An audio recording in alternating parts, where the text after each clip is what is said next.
lucu. Saya lagi sepisan penjual pintu. Yen tope man nyawamu sepintir ono apan kita cukup datut ke ambil bulu aku he? Weh, betul! Aku bersumingkan sumingan padu.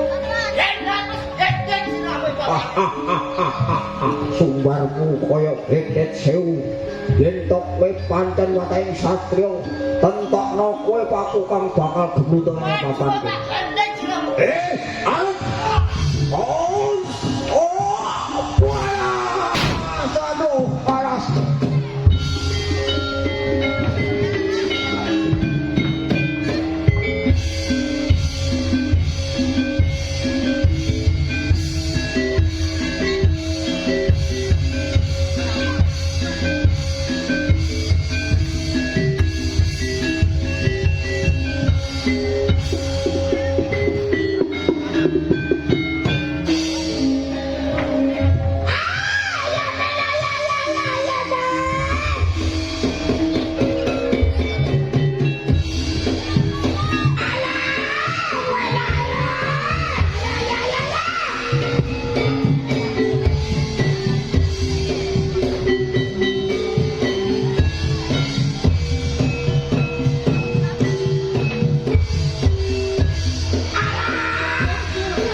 Aku bengi iki seneng tenan rasa.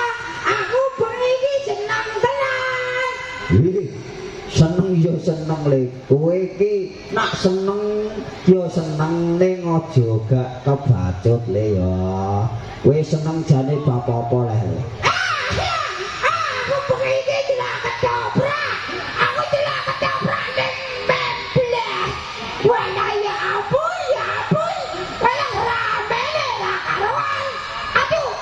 Aduh aku izin. Bengi aku didelak karo disyuting karo Bagus Momen ya tuh. Syuting sing wis kondang karo kowe. Ya ora apa-apa. Ning janjane iki rame-rame iki ana apa le? Alah, kowe kok gak ngerti lah, Sa. Iki rame-rame iki mergo ana hiburan ketoprak Wahyu Gading Kencana. Ketoprak saka Jaken Mantingan ngono lho.